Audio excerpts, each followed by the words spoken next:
स्वागत है हमारे चैनल में। आज हम वर्ग 10 के एनसीईआरटी बुक के क्वेश्चन 6 पॉइंट कुछ सवालों को हल करेंगे और इसमें सबसे पहले हम जानेंगे कि स्वर्गासन और समरूप आकृतियां होती क्या है। इसमें स्वर्गासन और समरूप आकृतियों के बारे में कुछ पढ़ना है, इसके बारे में हम जानेंगे। तो समरूप आकृतियां क्या होती है? देखिए, वैसी दो आकृतियां जिनका आकार एक जैसा हो और माप अलग अलग भी हो सकता है। आकार एक जैसा होना चाहिए। वैसी दो आकृतियां जिनका आकार एक जैसा हो उसे हम समरूप आकृतियां कहते हैं। इनका माप अलग अलग भी हो सकता है। जैसे हम दो वृत्त बनाते हैं, हम वृत्त बनाए, एक छोटा और एक बड़ा। एक की त्रिज्या मान लीजिए 3 cm है और एक की त्रिज्या मान लीजिए 2 cm है। तो ये दोनों आकृतियां क्या हो गई? समरूप हो गई। इन दोनों आकृतियों को क्या कहेंगे? समरूप आकृतियां। दो हम वर्ग बनाते हैं, दो हमने वर्ग बनाया, एक की भुजा 5 cm और एक की भुजा 2 cm वाला हमने वर्ग बनाया। ये दोनों वर्ग क्या है? समरूप है। समरूप का मतलब होता है वैसी दो आकृतियां जिनका आकार एक हो और माप अलग अलग भी हो सकता है और माप बराबर भी हो सकता है। इन दोनों का माप जो है अलग अलग है लेकिन आकार एक ही है। ये दोनों क्या है? वर्ग है। ये दोनों क्या है? वृत्त है। तो दोनों का आकार एक जैसा है, वृत्त जैसा है, इसका दोनों का वर्ग जैसा है, तो ये दोनों हुए समरूप। और वैसी आकृतियां जिनका माप समान भी हो तो समरूप हो सकता है। तो ये हो गया समरूप के बारे में। आकृतियां जिनका आकार और माप दोनों समान हो, जिनका आकार और माप दोनों समान हो, वैसी दो आकृतियों को हम स्वर्गासन आकृतियां कहते हैं। जैसे हमने दो वृत्त बनाया, इसकी भी त्रिज्या 3 cm और इसकी भी त्रिज्या 3 cm, दोनों की त्रिज्याएं 3-3 cm है। तो ये दोनों क्या हो गए? स्वर्गासन हो गए। क्या हो गए? स्वर्गासन। यानी कि सभी अंग समान, इनके इसका भी 3 cm त्रिज्या है, इसका भी 3 cm त्रिज्या है, यानी कि दोनों का आकार एक जैसा है और माप भी एक जैसा है। तो ये दोनों क्या हो गए? स्वर्गासन हो गए। दो हमने वर्ग बनाया, एक की भुजा 6 cm और दूसरा भी वर्ग बनाया जिसकी भुजा क्या हो गई? 6 cm। तो ये दोनों वर्ग क्या हो गए?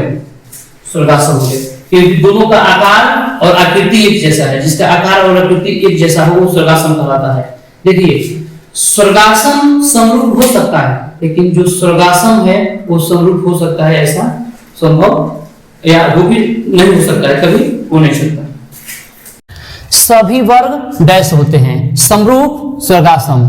तो सभी वर्ग क्या होते हैं? समरूप होते हैं, क्योंकि समरूप का मतलब होता है उसका आकार अलग अलग, आकृति एक जैसा हो, आकार अलग अलग भी हो सकता है। तो सभी वर्ग 1 cm भुजा वाला भी होगा, 2 cm वाला भी होगा, 3 cm वाला भी होगा, तो इसकी माप अलग अलग भी हो सकता है। इसलिए क्या होता है? समरूप होता है। सभी वर्ग क्या होते हैं? समरूप होता है। अब आ गया तीसरा सवाल। तीसरा सवाल यहाँ कह रहा है सभी डैश त्रिभुज समरूप होता है। कौन सा त्रिभुज समरूप होता है? तो देखिए, त्रिभुज के समरूप होने के लिए होता है उसकी भुजाओं की संगत भुजाएं क्या होनी चाहिए? समानुपाती होनी चाहिए। संगत कोण क्या होना चाहिए? बराबर होना चाहिए। दो त्रिभुज के समरूप होने के लिए संगत कोण बराबर होना चाहिए, संगत भुजाएं समानुपाती होनी चाहिए। तो देखिए, इसमें समबाहु त्रिभुज के संगत भुजाएं क्या होगी? समानुपाती होगी। अगर दो समबाहु त्रिभुज होगा तो उसकी संगत भुजाएं क्या होगी? समानुपाती। इसलिए सभी समबाहु त्रिभुज क्या होगा? सभी समबाहु त्रिभुज